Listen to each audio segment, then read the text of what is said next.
মালাকুল মউত ভয়ঙ্কর একটা রূপ ধারণ করে গুনাহগারের সামনে আসে। ভয়ঙ্কর রূপ, আল্লাহ আমাদের হেফাজত করে। মালাকুল মউতের চোখগুলো থাকে এত বড় বড়, কালো কুচুরি, দেখতে দেখলে ভয় পেয়ে যায়।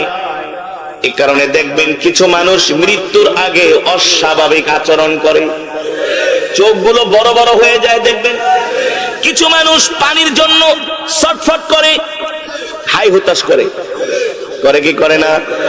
মৃত্যুকে দেখলে তারা ভয় পায়, মালাকুল মউতকে দেখলে তারা ভয় পায়।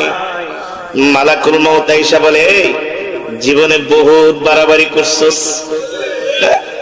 বহুত লাফাইছস, মানুষের উপর অত্যাচার করছস, নির্যাতন করছস।